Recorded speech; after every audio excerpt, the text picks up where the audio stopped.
Nous parlerons aujourd'hui de la violence basée sur le genre avec nos invités du jour, Maître Laurette Kiabou Kikangala, Maître Rachel Kiseme ainsi que Maître Honorine Banzar, avocate près la Cour d'appel du Haut-Katanga. Très chers téléspectateurs et auditeurs, bienvenue dans Injusticia.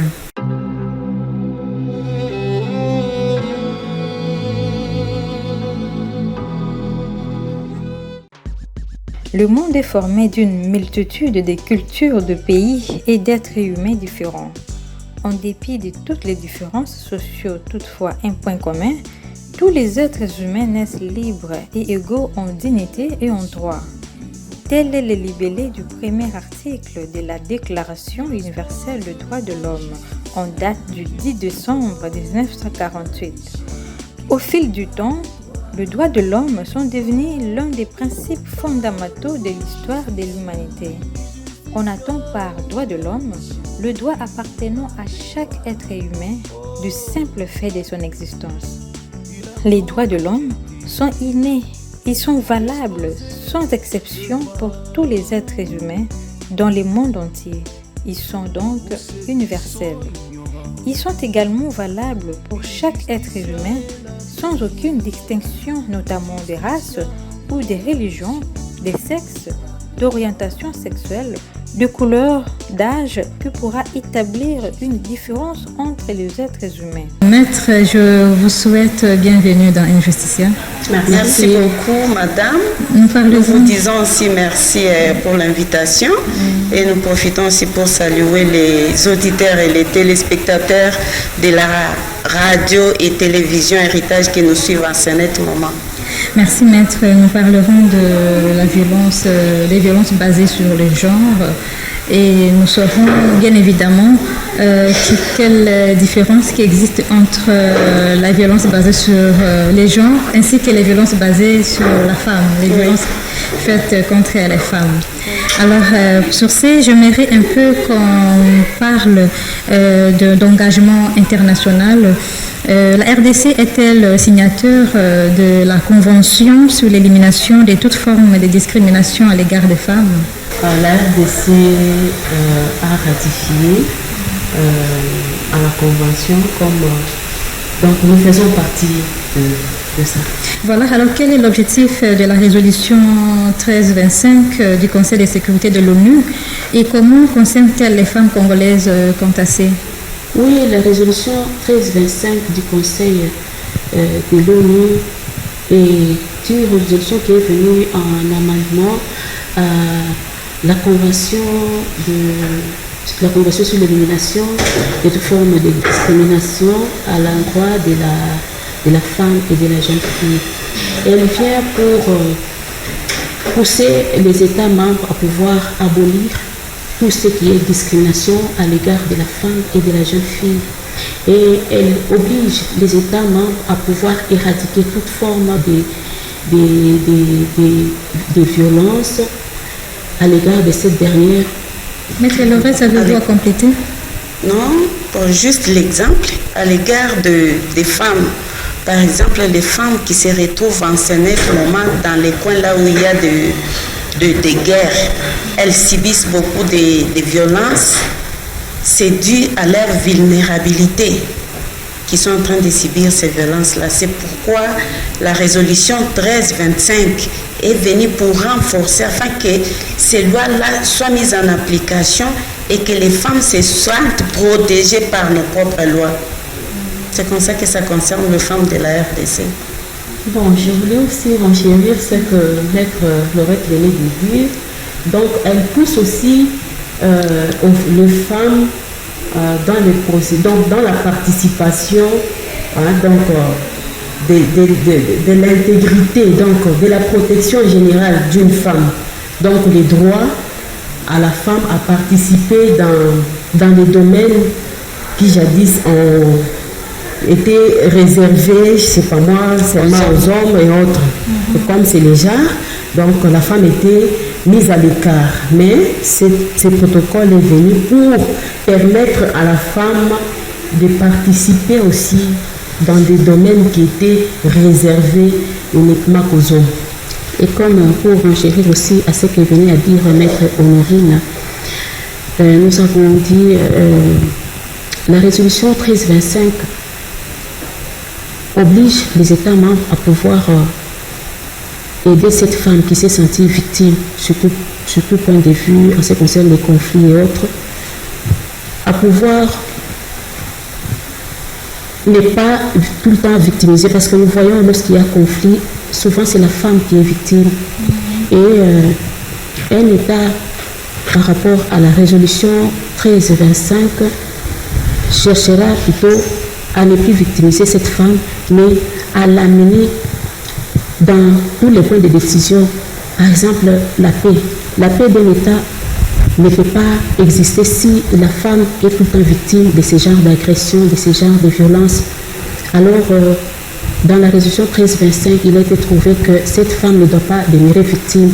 Il faut la responsabiliser, l'amener partout où il y aura des prises de décision. Par exemple, lorsqu'il faut rechercher sa paix, lorsqu'il faut rechercher à ce que cette femme se retrouve au point de vue physique, économique, politique et même culturel et familial, il faut qu'elle soit là où on parle d'elle.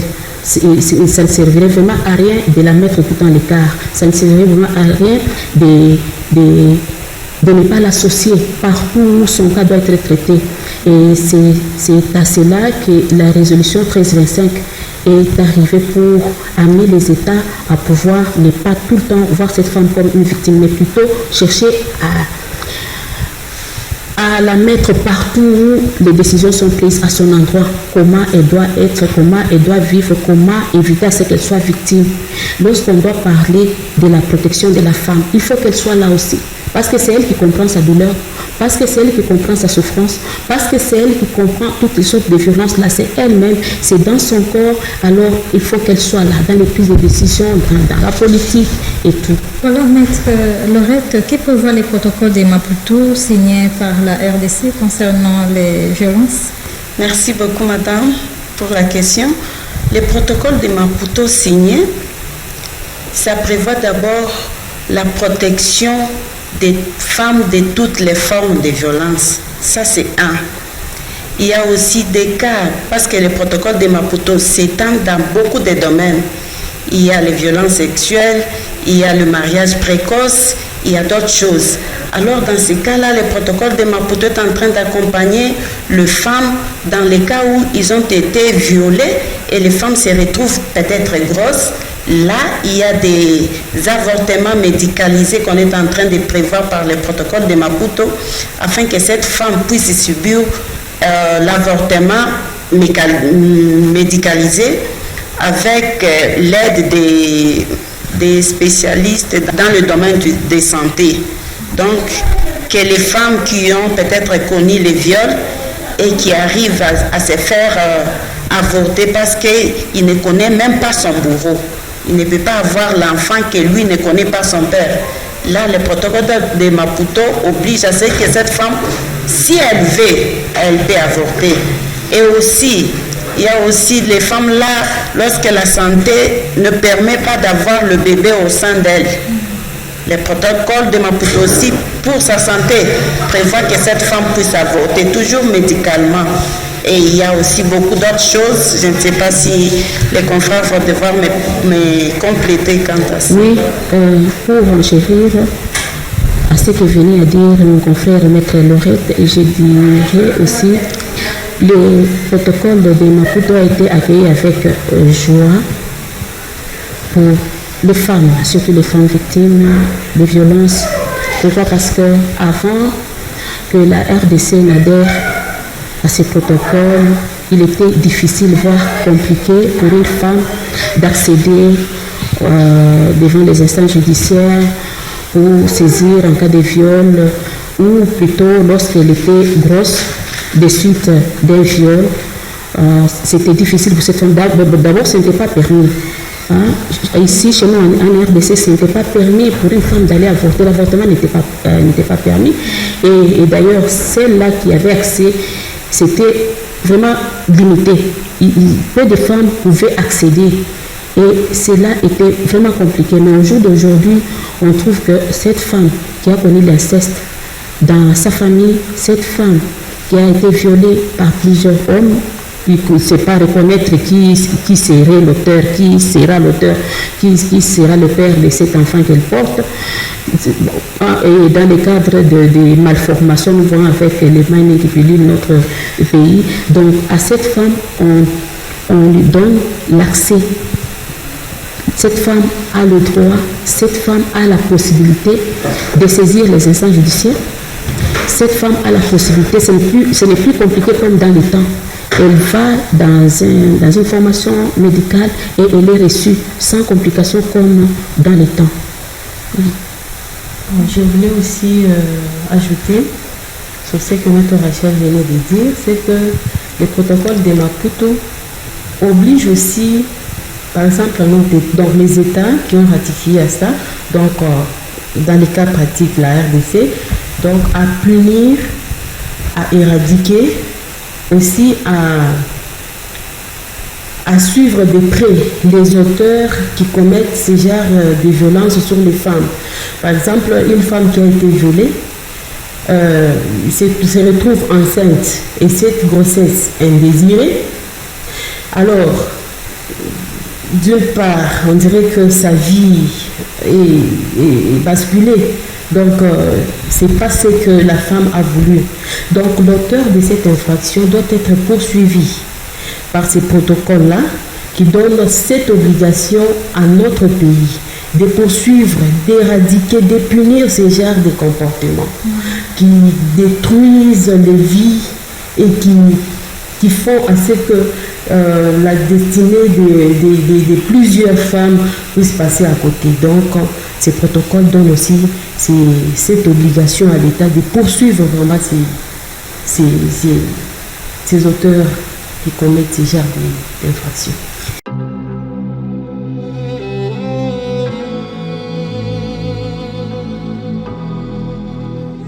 Voilà, nous sommes toujours en train de parler de violences basées sur le genre avec nos invités, Maître Laurette Kiabouki Kangala, Maître Rachel Kisemi ainsi que Maître Honorine Banza, tous avocates près la cour d'appel du Haut-Katanga. Alors nous sommes en train de parler de violences basées sur le genre, mais jusque-là nous n'avons pas encore défini qu'est-ce que les violences. Maître Honorine, pouvez-vous nous expliquer c'est quoi les violences? Ok, bon, là je veux parler de violences sous deux formes. Là nous parlons de violences sur les genres, donc on dirait c'est général. Et nous avons la deuxième forme, c'est les violences faites aux femmes, ou les violences qu'on peut appeler aussi conjugaux, si je peux le dire. Parce qu'il y a des femmes aussi dans des mariages, dans des foyers qui subissent aussi des violences. Alors ces violences-là sont des violences qu'on appelle des violences conjugaux. Alors, parlant des violences de genre ou de violence, quand est-ce qu'on peut parler d'une violence? C'est lorsque une personne use des forces, use des menaces, use de l'influence ou d'autorité pour faire du mal à une autre personne.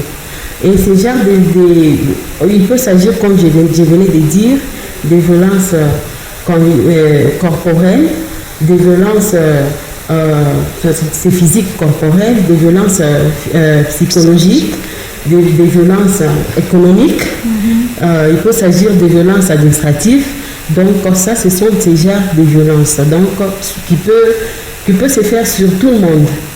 Et quand nous rentrons dans notre aspect, lorsque nous parlons de la femme ou du ménage, il y a des violences qui se font lorsque un conjoint ou un partenaire veut exercer son autorité d'une manière abusive sur son partenaire.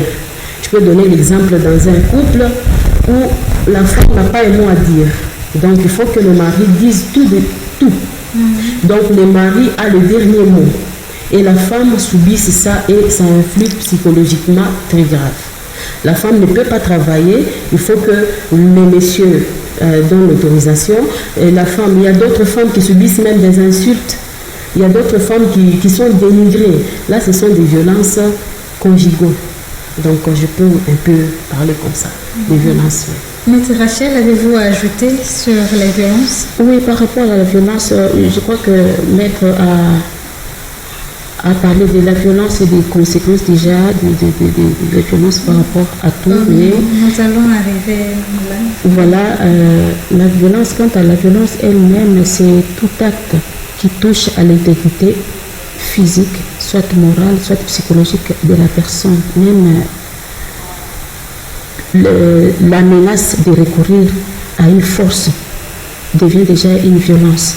L'article de la Constitution qui garantit l'égalité entre l'homme et la femme, c'est l'article 14 de la Constitution qui garantit la parité. Est-ce que dans la pratique, c'est réalisable? Madame, laissez-moi vous dire que dans la pratique, c'est pas ce que nous voyons. Parce que cette parité, on doit la voir au niveau national, provincial et partout, local, partout nous vivons, nous devons voir cela. Alors nous trouvons que ce n'est pas le cas. Ce n'est pas le cas. On ne le voit pas parce que partout où nous passons, la femme n'est pas vraiment représentée. Maître Laurent, avez-vous à compléter? Merci d'abord de la parole nous accorder. On veut juste renchérir ce que mes deux prédécesseurs venaient de dire. Donc, en pratique, nous ne voyons pas l'accomplissement de cette protection, bien de cette parité. Nous ne la voyons pas. Au niveau national, les femmes sont moins représentées. Au niveau provincial, les femmes sont toujours moins représentées. Même au niveau local, il n'y a pas assez de femmes dans les institutions. Est-ce que c'est pas parce que les femmes elles-mêmes se sous-estiment? Ça aussi, parce qu'il manque de sensibilisation locale ou bien nationale ou bien provinciale pour sensibiliser les femmes qu'elles se mettent avant, qu'elles ne puissent pas toujours rester derrière parce que c'est ce qui fait qu'elles ne soient pas représentées correctement. Les femmes s'ignorent. Les femmes ne se donnent pas de la valeur. Elles font semblant, elles ne veulent pas faire valoir ce qu'elles sont au juste. Et pourtant, elles sont capables. Elles sont capables de faire beaucoup de choses et de bonnes choses. Là où il y a des prises de décision, quant à ce qui les concerne, les femmes se retirent. C'est vraiment dommage. Est-ce que y a-t-il d'autres lois qui encadrent la promotion de la parité homme-femme en RDC? Oui, nous avons d'autres lois qui encadrent la promotion de la parité homme-femme en RDC. Nous avons la loi 015-013 du 1er août 2015 qui parle de la parité dans notre pays. Oui. Maître Honorine, quelles sont les caractéristiques de toutes les violences? Concernant les caractéristiques des violences, nous avons les violences dites les violences corporelles. Nous avons les violences psychologiques. Nous avons les violences, comme je venais de le dire, économiques. Nous avons les violences administratives, donc les violences. Pouvez-vous nous expliquer en détail c'est quoi une violence corporelle, économique? Si on prenait les violences corporelles, dans les violences corporelles, nous pouvons retrouver les coups et blessures. Une personne qui est blessée, qui est fait, donc c'est sur le corps, c'est physique. On sait voir ça. Ça, on peut appeler ça violence corporelle parce que ça touche le corps directement et les signes sont physiques, sont visibles. Et quand nous parlons des violences psychologiques, ce sont des violences qui touchent le mental. Donc, une personne qui se sent méprisée, qui est insultée à tout moment, cette personne, premièrement, perd d'abord la confiance en soi. Donc, la personne commence à douter d'elle. La personne ne sait plus prendre ses propres décisions. Pourquoi? Parce qu'elle subit une pression très négative sur le plan mental. Et si nous parlons des violences économiques, là, je rentre toujours dans les cas des violences conjugaux. Par exemple, l'homme qui ne sait pas assumer ou qui ne sait pas prendre ses responsabilités financières dans un couple. Donc, cet homme-là exige à ce que la femme se démène au-delà de ses forces Donc, la femme ne reçoit pas les finances, elle est privée des moyens, de ceci. Donc, la femme, elle est dans une souffrance économique. Peut-on parler de violence économique lorsqu'il s'agit que les maris confisquent les salaires de sa femme? Est-ce qu'il s'agit là de violence économique également? Oui, également. Il s'agit aussi de violence économique parce que cet homme-là doit prendre les revenus de sa femme. La femme part travailler, la femme va passer tout son temps à construire, à se reconstruire ou à construire aussi sa propre vie. Et dès qu'elle rentre chez elle, elle sait déjà psychologiquement que cet argent ici ne m'appartient pas. Donc ça crée une frustration dans la femme et ça constitue une violence. Ça constitue une violence. Maître Rachel, quelles sont d'autres formes de violence sexuelle cette fois-ci? Oui, d'autres formes de violence sexuelle, on voit la mutilation génitale, ça porte atteinte aussi à la sexualité future de la jeune fille. Le proxénétisme aussi, ça porte atteinte parce que cette jeune fille qui va se prostituer au bénéfice de l'autre, ça porte atteinte. Et le mariage forcé, oui, tout ça, ça joue sur la psychologie de la jeune fille qui va entrer dans le mariage. Le mariage forcé, jusqu'à présent, ça existe encore? Oh oui, oui, madame, ça existe. Ça existe. Dans le bout du lit que ça existe. Ça existe encore, malheureusement. Maître Laurette, avez-vous à compléter sur les violences sexuelles? Oui, il y a le mariage forcé. Je dis d'abord merci pour la parole. Je veux aussi renchérir dans le même ordre d'idées que Maître Rachel. Il y a les mariages forcés, jusque-là, ça existe. Il y a même des grossesses non désirées, toujours dans les violences sexuelles, ça existe. Il y a des harcèlements sexuels, ça existe. Il y a des attentats lapidaires, ça existe. C'est toujours les formes dans les violences sexuelles. Alors, quelles sont les causes ou les raisons de toutes ces violences faites aux femmes et aux jeunes filles? Y a-t-il quand même une cause? Oui. Il y a la cause ou les causes, les principes. Les causes majeures, c'est que la femme, comme venait de dire Maître Laurette, la femme s'ignore. La femme a des capacités très puissante, mais la femme s'ignore. Parce que si on retrouve aujourd'hui la dépendance financière, cette femme qui n'est pas autonome, elle veut tout recevoir. Au lieu de se battre, au lieu de se forger, au lieu d'être auteur de sa propre vie, mais elle veut dépendre. Elle veut toujours tendre la main. Ça crée déjà des soucis dans la vie de la femme. Et si nous voyons cette femme qui est moins instruite, donc on la met au monde, elle grandit et puis on la prépare au mariage. Et dès qu'elle atteint l'âge de 16 ans, 17 ans, 18 ans, on l'envoie au mariage. Donc pour cette femme-là, sa vie c'est le mariage. Et quand elle arrive là, elle se sent maintenant, elle a l'insuffisance en elle. Vous voyez un peu? Donc, c'est son dépendance à 100% de son mari. Elle dépend à 100%. Donc, le mari, comme on venait de le dire, prend maintenant le dessus. Et si c'est une personne qui a des mauvaises intentions, qui veut utiliser à mal son autorité, et cette femme-là sera marginalisée. Ce sont parmi les causes qui font assez que les violences soient exagérées pour le moment dans notre société. Est-ce que la pauvreté fait partie aussi de cette cause? La pauvreté aussi, oui, parce que si on voit comment nous vivons et comment les choses avancent, la femme, c'est ce que j'étais en train de dire, la femme veut se mettre en arrière-plan. Pourtant, elle a tout le potentiel qui peut la pousser à être autonome. Mais elle veut toujours rester en arrière-plan. C'est pour cela que la pauvreté aussi fait partie. Parce que quelqu'un qui est en arrière-plan, c'est une personne qui est pauvre. C'est une personne qui veut tout recevoir des autres. Alors, quand on reçoit tous les autres, je ne pense pas que l'on soit autonome et ça crée vraiment l'état de pauvreté et on peut subir tout ce que les donneurs nous veulent. Donc, on peut le subir. Donc, c'est un peu ça. Maître Rachel, y a-t-il des conséquences sur les violences faites aux femmes et aux jeunes filles? Les conséquences, il y en a toujours. J'aimerais d'abord m'appuyer sur ce que venait à dire mon confrère Maître Honorine. La femme se sous-estime.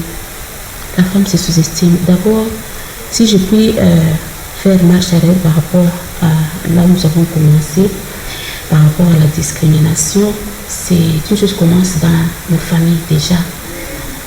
Comment il y a cette précarité qui est à la base de tout. On a tendance à minimiser la jeune fille déjà dans la maison de ses parents.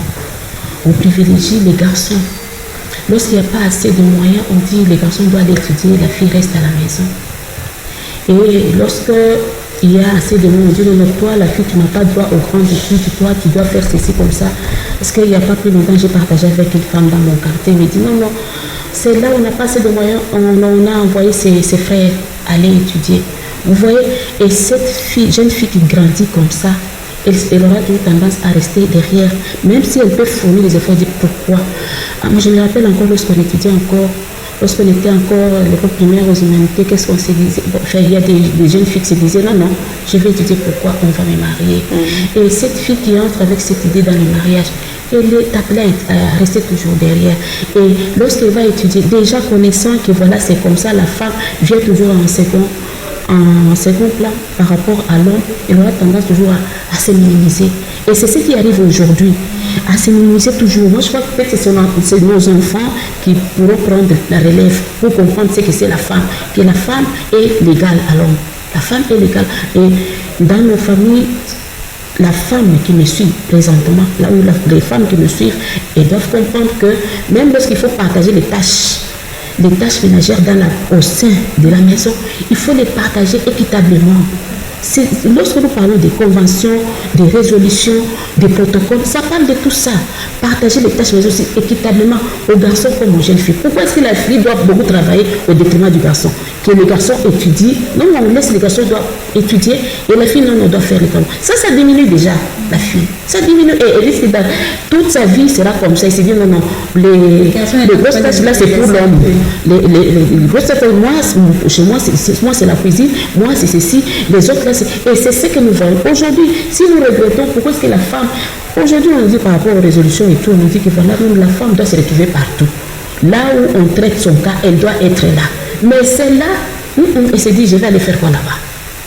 Mais c'est toi qu'on viole, mais c'est toi qu'on maltraite, mais c'est toi qui souffres. Elle dit, je vais aller faire quoi là-bas? Il faut laisser cette place-là aux hommes. Vous voyez, donc ça doit commencer à partir de la jeunesse. Pourquoi observe-t-on souvent une impunité pour les auteurs des violences sexuelles en RDC? Nous remarquons que les auteurs des violences sont impunis, ils sont en liberté totale. Oui, merci. Vous voyez, c'est un peu ce que nous venons de dire tout à l'heure là. Cette femme, imaginez un peu, si lorsque la femme violée est allée saisir les instances judiciaires et que là où elle est allée, elle a trouvé une dame comme elle. Vous voyez un peu, elle trouve une dame comme elle qui ressent cette douleur dans son fort intérieur.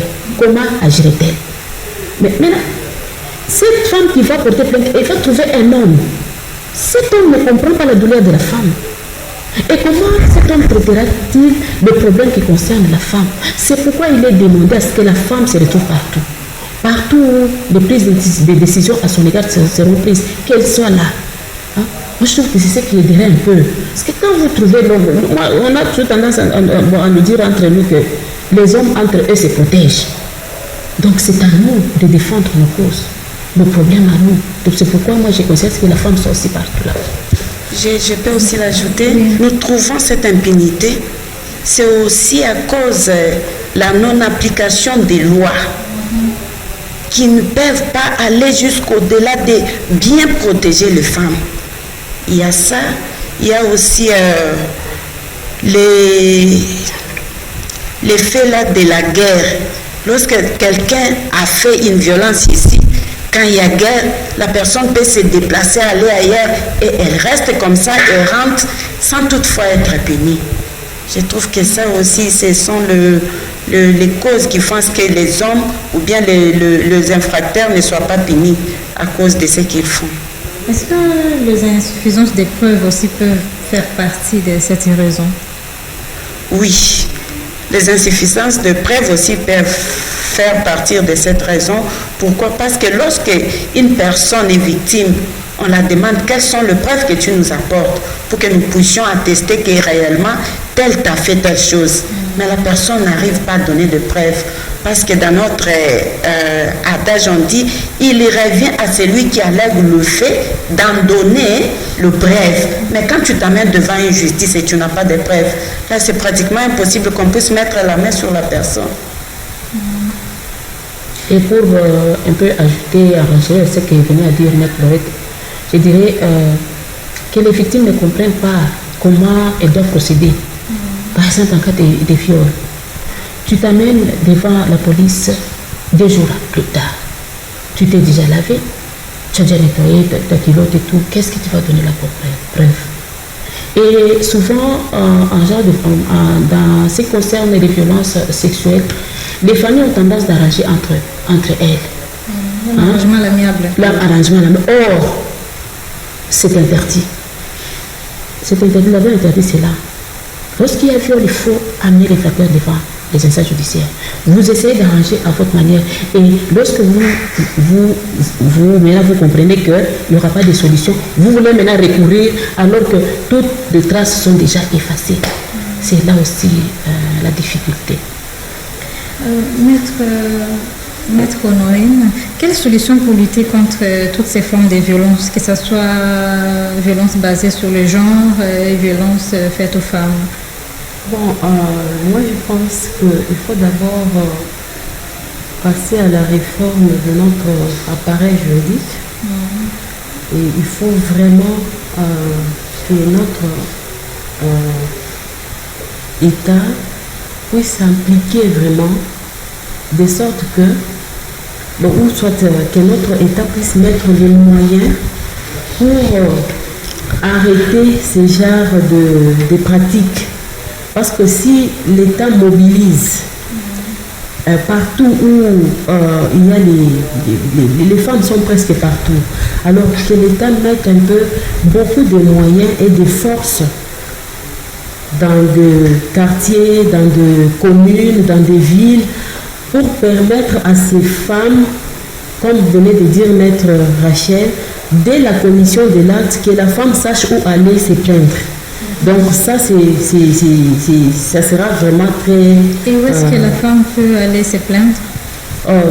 La femme peut aller saisir l'officier des polices judiciaires, donc devant au poste de police, ou soit la femme peut aller directement au parquet, saisir le ministère public. Et quand il dépose sa plainte devant le ministère public, directement une enquête va s'ouvrir. Et lorsque l'enquête s'ouvre directement, on va passer sur les traces jusqu'à ce qu'on va retrouver l'auteur de l'infraction. C'est juste ça. Maître Rachel, quelles seraient les solutions apportées pour ces violences? Les solutions à apporter, les solutions, ce soit saisir l'infracteur qui doit payer, qui doit payer. Et sensibiliser également sensibiliser aussi les femmes. Sensibiliser les femmes pour leurs droits, oui. Oui, par rapport, les femmes doivent connaître leurs droits. Maître Lorette, Oui. quelle solution apporterez-vous en tant qu'avocate sur ces violences? Oui, il y a la sensibilisation à la base, que les femmes sachent leurs droits. Il y a aussi des plaidoyers au niveau national, provincial ou local. Il y a aussi les encadrer les femmes, vraiment, sur tout le plan, que les femmes soient encadrées. Ça sera aussi une solution pour qu'elles sachent s'éveiller, qu'elles ne soient pas toujours tout le temps endormies, mais qu'elles s'éveillent, que les femmes s'éveillent. Les femmes dorment trop. Est-ce qu'on peut parler du viol dans un couple? Bon, oui, je peux dire oui. Je peux dire oui, mais dans un sens complexe. On voit une femme parce qui vous avez rester en justice parce que pour son mari pour les viols. Quand est-ce qu'on parle d'un viol? On parle d'un viol où je peux définir les viols comme toute pénétration dans un orifice, n'est-ce pas, sans consentement. Ça, c'est les viols. Et pour les cas pratiques où maintenant là, nous parlons de viol dans un mariage, moi je suppose que ça peut être vrai lorsqu'il n'y a pas consentement entre les deux parties. Donc l'une des parties ne veut pas et l'autre est en train de forcer, ça devient du harcèlement, ça devient de ceci et de cela et ça peut constituer une infraction. Mais parler de ça dans un sens littéral, c'est un peu compliqué. Pourquoi? Parce que quand on est devant l'officier de l'état civil, il y a des questions que l'on pose aux mariés et que les mariés donnent ils répondent par consentir. Donc oui, je consens. Donc on présume que l'effet d'entrer dans le mariage et l'effet d'accepter le mariage, ça prouve à suffisance qu'il y a des obligations que les partenaires doivent accomplir. Et c'est parmi ces devoirs, il y a aussi la consommation de l'acte sexuel. Bon, les oui là, je pense que ça peut poursuivre la femme jusqu'à la fin de sa vie dans les mariages. Je peux dire dans ce sens-là. On parlait des violences faites aux hommes. Oui, ça peut exister. Il y a aussi les hommes qui subissent des violences dans leur couple, mais souvent les violences faites aux hommes ne sont pas beaucoup criées sur la toile. Pourquoi? Parce qu'on suppose que l'homme est le robuste de la vie, de la maison, et il y a des hommes qui subissent aussi des violences, mais en silence. Mais ça peut se faire. Mais si un homme est en train de subir des violences, rien n'empêche à cet homme-là d'aller dénoncer cela. Rien n'empêche. Je peux revenir sur ce que Maître Honorine venait de dire tout à l'heure concernant les viols. En fait, dans notre droit pénal congolais, le viol n'est pas encore véritablement établi. Si la femme doit aller rester contre son mari pour viol, ça sera pratiquement impossible. À moins qu'il puisse dire que non, je suis venue rester contre mon mari, peut-être pour coups et blessures. Là, oui, pour autre chose, mais pour viol, jusque-là, chez nous, ici au Congo, ça ne passe pas. Au moins pour autre chose, là, oui, mais pour viol, non.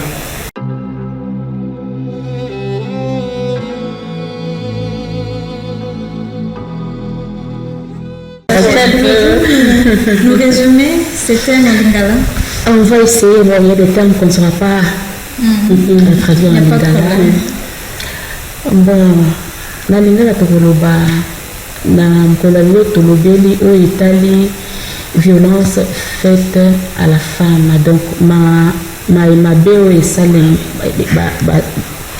bapasi nyonso mwasi azomona na mokili oyo ezala baviolence sexuelle ezala baviolence ya ndenge na ndenge oyo mwasi azalaka victime yango tolobeli lelo mboka na biso na bolingo yake bamama ya mboka bazala bien na bolingo yake mboka na biso ekende liboso batalelaki makambo yango yango bakotaki na convention la convention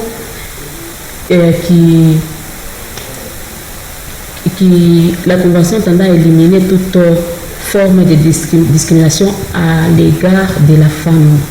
Batalite résolution 1325 ainsi que le protocole de Maputo o elobeli biso boye convention wana elingi que ba eta nyonso ekoti kuna eyeba kotalela makambo matali ba mama sécurité ya ba mama efande lo malamu ya bamama. Donc ndenge nini bamama il faut bayeba kolamuka kozala bisika nyonso oyo badroit na bango eza bafoué bayeba kotelemela yango po bayeba kobunda ensemble aux côtés de l'homme pour que bango bazala bien. Na oyo etali résolution 1325 elobeli mpe ndenge moko wana ke bamama bazala représenté na politique na politique ya mboka na économie ya mboka na ezala na famille na makambo na culture makambo wana bamama bazala wana et l'état aza nsima bango mpona kodéfendre bacause na bango. Na oyo etali protocole ya Maputo epesi occasion na mwasi yo mama ofandi na ndako yo jeune fille ofandi na ndako baviolaki yo ou bien oza na malade moko songolo ekosala ke soki oza na mokumba wana mwana kobota malamu te ou bien yo vina eza en danger kokufa na mokolo kobota na protocole ya Maputo wana epesi yo occasion ya kosaisir na hôpital songolo bakoyamba yo malamu po ke o longola zemi wana po na bolamu na yo santé na yo yake pe bamama bayeba kosala bisika nyonso donc na misala nyonso ya Kongo awa eza te oyo misala ebom bareserve mpona mobali misala nyonso eza mpona mibali misala nyonso eza mpe mpona basi donc l'égalité homme femme yango wana bon en bref yango tolobeli wana baviolence eza ndenge na ndenge mais l'état congolais aza wana mpona biso toyeba mama oza na problème jeune fille oza na problème yeba kotelema likambo yango soki okende hôpital okei soki okende na justice okei bakoyamba yo malamu. Maître Honorine, comment traduirez-vous l'adage fiat justitia? L'adage fiat justitia dit que la justice soit faite. Je vous remercie d'avoir participé à Injustitia. Merci madame. Merci. Ça nous remercie pour l'occasion de nous donner. Merci maître. Voilà, nous sommes arrivés à la fin de cette émission. Nous avons eu à parler de violences basées sur le genre avec nos invités du jour, maître Laurette Kiabou Kikangala, maître Rachel Kiseme Kongolo, ainsi que maître Honorine Banza, tous avocates près la cour d'appel du Haut-Katanga. Mesdames, mesdemoiselles et messieurs, bonne suite des programmes chez vous. C'était Injustitia avec Adams Malaika. Ciao.